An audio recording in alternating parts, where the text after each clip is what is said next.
All right, guys, we're back again with the eighth episode of Attack on Titan. We're gonna do the usual thing. Yeah, you can say. Yeah. As always, anime spoilers, but no manga spoilers. Yes. None of us really know anything now beyond what happened in the anime so far. Yeah, we had a So few spoilers, but I think those are all caught up now. they've been resolved. Yes, they've been resolved. Yeah. So do you want to talk first impressions on what went down, or just the episode as a whole? Yeah, let's just do first impressions first, and then we'll go into the episode. So, my initial thoughts were probably the worst episode of the season, but that's because every other episode is just so good. I mean, it was still an amazing episode. We had a lot of stuff clarified, and we got a big reveal, which I mean, we'll talk about it later, but we were right essentially. Yeah. Yeah, just it was a cool episode. Nothing too amazing happened, so probably the worst one, I'd say. Yeah, I think it's either this one or the flashback with like Reiner, Bertolt, and Annie, Yeah, like those are the two of them. being but I mean, worst is obviously relative here. The Exactly. one thing though is this episode had a bunch of flashbacks. Like it feels like animation wise, they like I don't know, started this one 10 minutes before the due date. Yeah. And then they were like, let's add a bunch of flashback scenes to like things that happened 2 episodes ago or one Yeah. episode ago. Yeah, just Um, in time so we can get this 20 minutes. yeah, but regardless, it had some cool reveals. Consider me pretentious for saying this, but might I say that this episode was to catch up the noobs, right? Because if you have been thinking hard about some of these theories, then there was nothing here that was revealed that was like, what? Yeah. Like, uh, but if you weren't, this is good to catch you up to, okay, this is actually what's happening. Um, Yeah, I yeah. agree. I think especially too if you're just watching a straight shot, like we did with the first like three seasons Mm-hmm. where you're just going episode to episode, you don't really have time to like theorize and think what's gonna happen, which is why like our Exactly. review like Ryan and Berthold was such like a massive thing. So I'm Mm-hmm. thinking maybe if we hadn't like done this, then maybe this would be a bigger episode. But yeah, like you said, for the normies. Yeah. So people in 3 years, when they like watch Attack on Titan, they're like, "Oh, I heard this was good," and they watched it all the way through. Yeah. This will maybe be a better episode than it was for Yeah, I think us. it'll be a big reveal for them. Yeah. Um, and yeah, I guess the biggest moments, right, were someone dying and someone getting revealed to be on Paradise's side. Yes. In terms of, because I don't really think this is analysis, but how did you feel about the death? I predicted it was gonna be Sasha. It was Sasha that died. Mm-hmm. And I was like, you know what? If it's Sasha, I don't really mind. It's Mm-hmm. whatever. But I think they did a really good job of making it a lot more emotional Mm-hmm. than I thought it would be. Like I did feel something where I thought it would just be like, oh, Sasha died, whatever. Mm-hmm. Yeah. What about you? Yeah, I was actually spoiled for this. I yeah, I saw this dumb meme that was like when you love Sasha, but you know what's happening next. Mm, And I was like, okay, I know that Sasha's gonna die now, but um, yeah, I don't know. It was good. Uh, if someone had to die, it was either her or Connie, right? The other people have places to go, yeah. ways to grow. So yeah, and I also think Sasha was one of my more liked scouts. Um, so yeah, it hurt a little bit, but obviously wasn't the biggest thing ever. Yeah. Um, yeah. That said, do you want to jump into analysis now? Yeah. Did you ever think too big at the beginning? I think we can maybe just briefly talk about like how Reiner gets immediately destroyed by by Eren, and then he somehow manages to take Galliard from him, which I feel like Eren could have maybe not done that. Like maybe not let him take him, but Yeah, I actually think that this first part is kind of ripe, or fruitful maybe. yes. Uh, so obviously, yeah, we had talked before that Reiner's not going to last more than one punch from Eren because come Yeah. on, this guy's down bad. But this is what happens, right? You actually see Reiner like grab Galliard right there, and when he's coming in, you see that like that's really what he's going for. Like he kind of cocks his arm back, ready to grab Galliard. Um, but I think we have to talk. Why didn't Eren kill Reiner nor eat Galliard? So I Yeah. have one answer. So if he wanted to eat Galliard, it seems like he would have had to kill Reiner. Like, I think when Eren saw that Reiner had Galliard in his hand, that like Reiner was not going to let Galliard like get away, or else like he was going to give up his life pretty much to protect Galliard. And Yeah. so Eren didn't because he didn't want to kill Reiner. But that just kind of pushes the question to something else. Why didn't he want to kill Reiner? Yeah, so he like makes the excuse of saying like, oh, like I don't have any more power. I'm like basically like he's tired, like he's used up all his energy. But I think it's more what you said, where he didn't really want to kill Reiner, and he knew that in order to get the two of them, he would have to go through Reiner, which I think deep down he still cares about Reiner and sees that like I mean, he even compared them to each other earlier in episode 5, where he was like, we're the same. So I don't imagine Eren would want to wish harm upon him more than need be, you know? Mm-hmm. Yeah. What this does say, though, like, there's been a lot of theorizing about what Eren's plan is, right? Mm-hmm. And like, an immediate thought is that it's to gather the 9 Titans into his little body. Yeah. This seems like very counter to that. Yeah, 100%. So I think that's one of the main things we can take from this. But yeah, so is that your take then, that it's nothing deeper than the fact that Eren still sees Reiner as something of a comrade and doesn't want to kill him, or? Yeah, that's what I would imagine. And I think in him doing that, it kind of goes against what I think we've been seeing in the past few episodes, where it seems like Aaron's just this like alpha blood kind of like he snapped essentially, where he's just become the villain straight up. But I think him doing this, and even later on in the episode, we see him like actually mourn for Sasha and kind of show like regret as to like what happened. I think those things help prove that maybe he's not fully gone, you know? Yeah, I agree. Yeah. And the final thing I wanted to talk about with this scene was this little line, "See you later, Reiner." Yes. We talk about this like pretty much every episode, that there are some lines that could be throwaway but also could not be throwaway. Mm-hmm. In some sense, yes, this could just be "See you later, Reiner," like casually saying goodbye. But also, could it be that Eren's plan somehow involves Reiner again? I don't know, but I just thought this would be good to, point some attention towards. Yeah, I also noted that as well. I mean, the normal answer could just be like, oh, I mean, there's definitely going to be more conflict between Marley and the Eldians in Paradise. So I'll probably see you again, see you later, Reiner. But I think the more interesting theory is what you said, where his plan does further involve Reiner. So he's actually going to seek out Reiner specifically, not just like the Marleys and then Reiner with them. Yeah. So now we're going to talk about this scene. Also, this still looks funny. Mikasa looking kind of goofy, but it's a very small thing, but I think that there's some stuff to talk about here when Armin sort of lets Eren back in. So I think that there's a lot to do with looks in this episode and the look that certain people give, right? And I was wondering this whole time, how is Armin going to feel about Eren? Because Armin has always been like just a good guy, had a moral compass, and Eren is like the worst he's ever been in this season. So first off, we see this look, which is sort of like, you can't really gather too much from it, but at the very least, he's not like super happy to see Eren. Yeah. And neither was Mikasa when she first came. But the one that like really got me was not this right here. I particularly noted this, and this is now the second time in a row we've brought up these sorts of anime tropes, but we see Armin's like face kind of like dark, and like we can't see his eyes or any of his facial features. And to me, that's a trope of like I feel really bad, like I don't like you. I don't think that it's so clear exactly the nuance behind this feeling, but I think we can tell that Armin is not happy with Eren. Yeah, I think they did a really good job of capturing like the emotions in this scene, specifically with like people's faces, and maybe like actually just throughout this entire episode.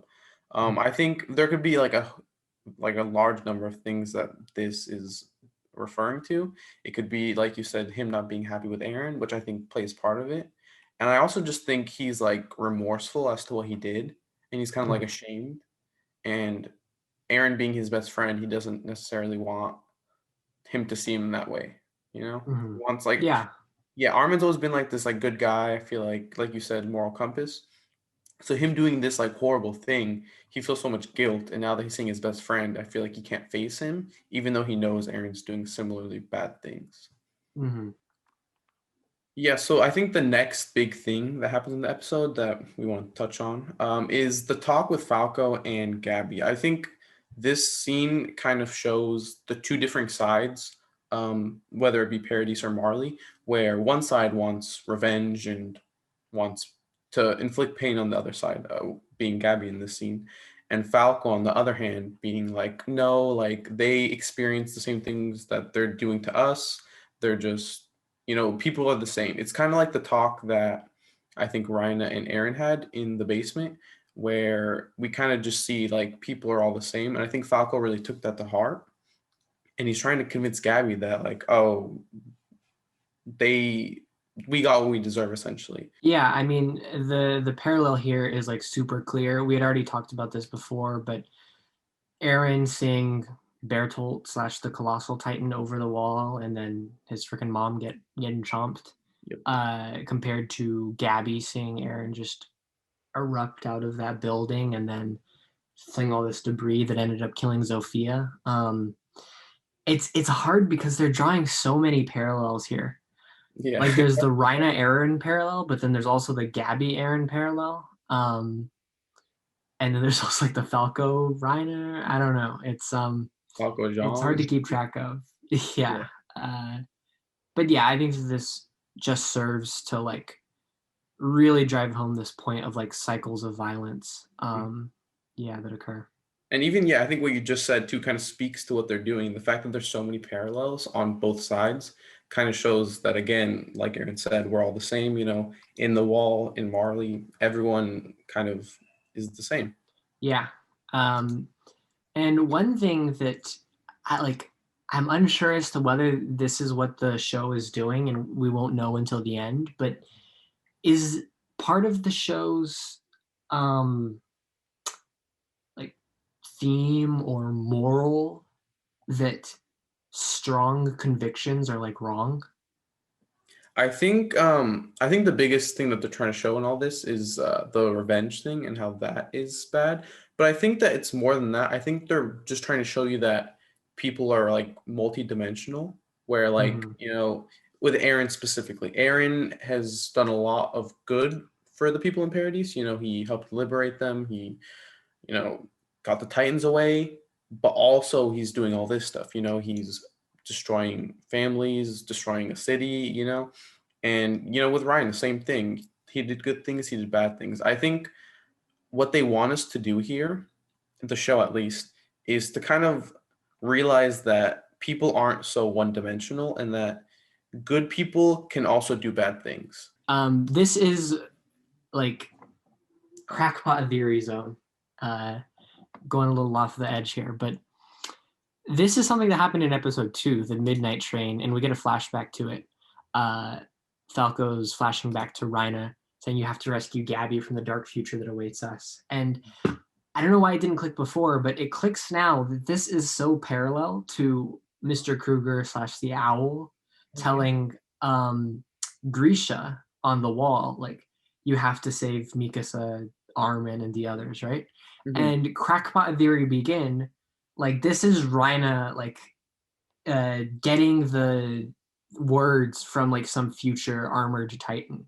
Be that Falco, probably Falco. It could be Falco basically talking to himself right now. Yeah. Um, but yeah, because obviously like Reina has had to like learn to love Marleyans, and like he's shown that he has these sort of like personality problems where he doesn't know his true loyalties, but he went really hard in this scene and it felt a little bit off, but only now like upon this rewatch do I kind of draw that connection.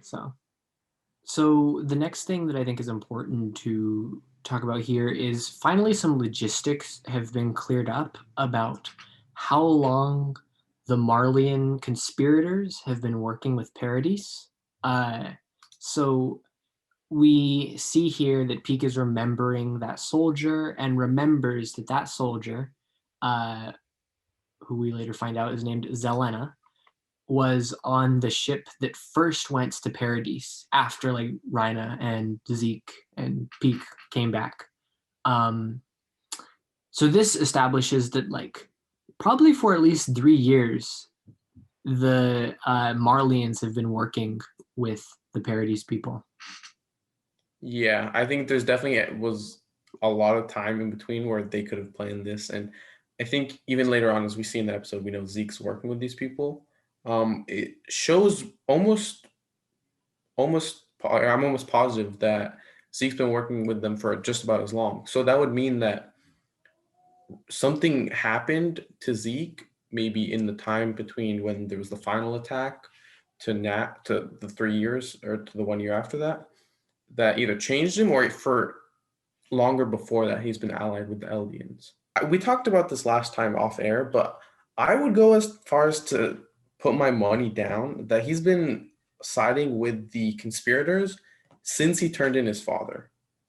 Yeah, I was sus on that before, but now I think I agree with you that Zeke has been sided with Paradise and like the restorationists, or maybe what this has now become, probably since he turned in Grisha. Yeah, I think I'm also curious as to how much Grisha knew. Like maybe it was a part of the plan to send Grisha to Paradise and have everything start there, you know? Mm-hmm. Yeah, so we finally get the big reveal of this episode that's been teased a few times early in the episode. We see a lot of smoke popping through that door, and it's a lot similar to the type of smoke that we see when the Titans are transforming or going back to human. And we finally get the image of Zeke sitting there among all of the Paradise soldiers. You know, we have Eren, and then it pans straight up to Zeke, and Gabi and Falco just have nothing to say. They're floored that Zeke is siding with them. I'm not totally sold on Zeke yet. Like I've probably mentioned this before, but I think that the second that Paradise starts doing stuff that's not good for Eldians as a whole, that he's switching back to like I think that he's just jumping to whatever force is best for the Eldians, right? Yeah. Like there are some people like Hanji, I assume, who her total devotion is to the Scout Corps and Paradise. But Zeke is like the Eldian race as a whole.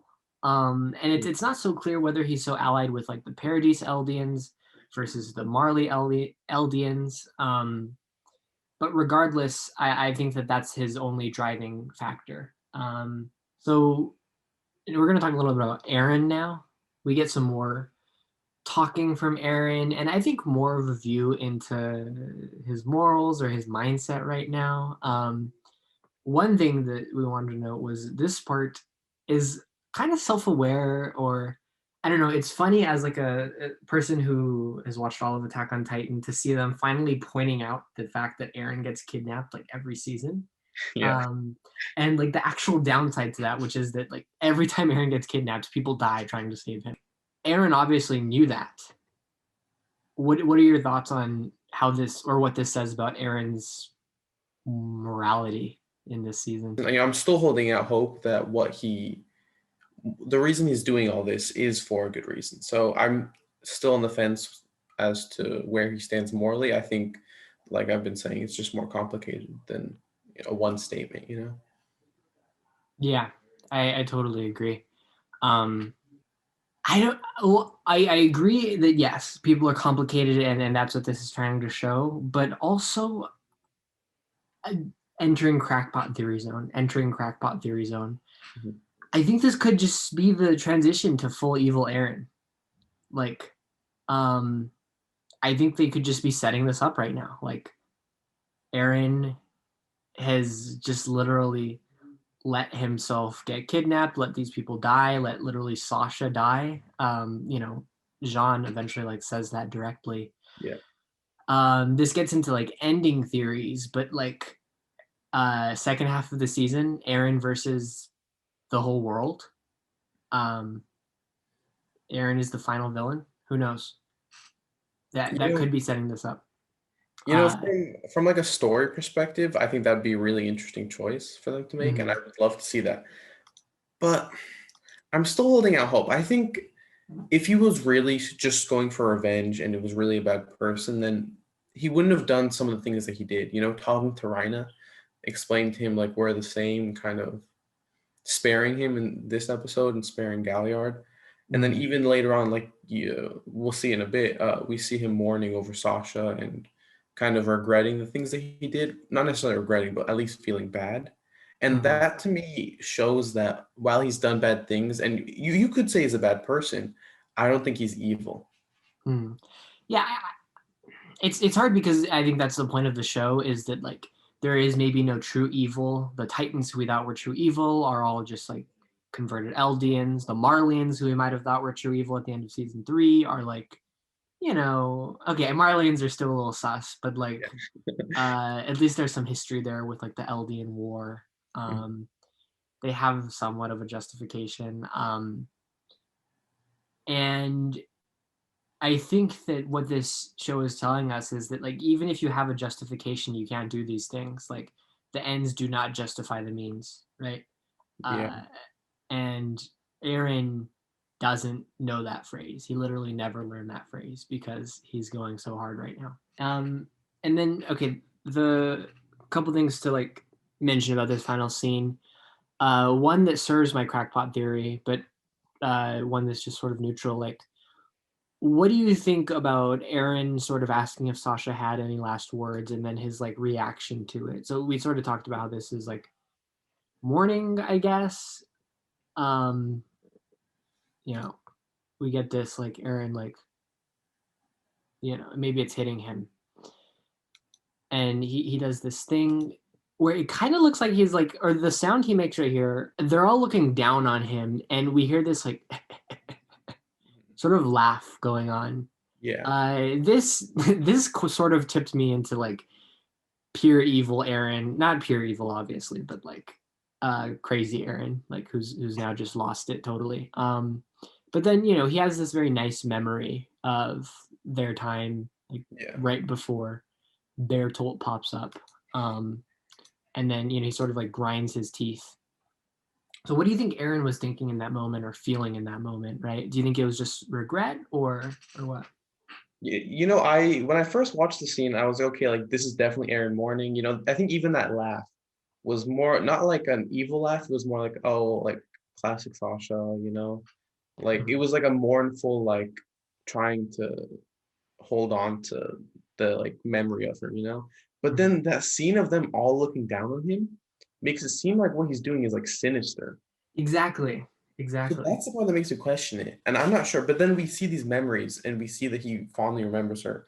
And then the scene with him like grinding his teeth shows once again that he is definitely mourning. I think this could draw some more from the Reiner Eren parallels. Reiner, since season 2 has been revealed to be like freaking like emotionally everywhere and like kind of unstable. I think this is Eren becoming like very clearly unstable. I think right here he's laughing.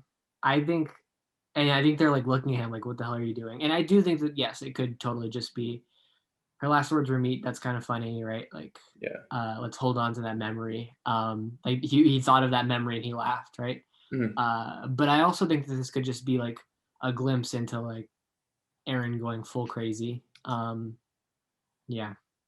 Actually, you saying that and how it's parallel to Reiner. Reiner had like almost exactly the same scene in season 2 when he reveals that he's the Titan.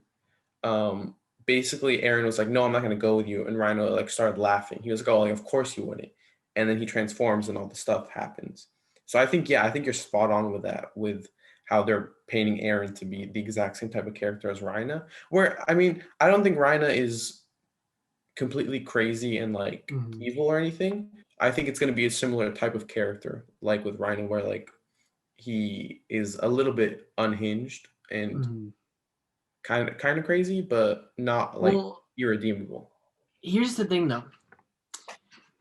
I think it has to do with their Titans. Eren, he's the founding and the Warhammer now, but mostly he's the attack Titan. Yes. Whereas Reiner is the armored Titan, sort of the shield, right? And Reiner's like last hurrah, his like one thing that he has to do in this episode is protect Galliard. Mhm. And I think that that's because he's the armored titan. He now has this imbued into his soul, like protect until the end. Yeah. The problem is when this same sort of mentality happens with the assault titan or the attack titan, who's once drawn into a corner, gonna attack until the end. Mhm. I think that they are supposed to be the same types of characters, but they are both titans and they have their own sort of individual quirks. And I just feel like it might work out very badly when Eren, is really pushed into this corner, really pushed into this hard place emotionally, and is still the attack titan.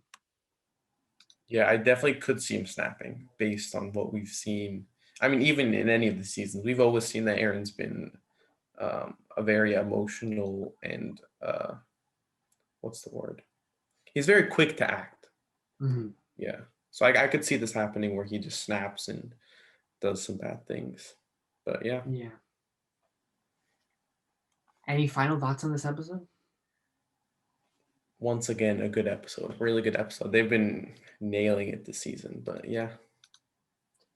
Yeah. Well, it seems like the next episode might be a little more low key, deal with some flashbacks, and also deal with life back on Paradise. Mm-hmm. So I'm sure there will be some more lore things and logistics to talk about there, but Definitely. we'll see then. It'll be exciting to see Paradise again, you know? Yeah, definitely. But yeah, like and subscribe, and we'll see you guys next week with that.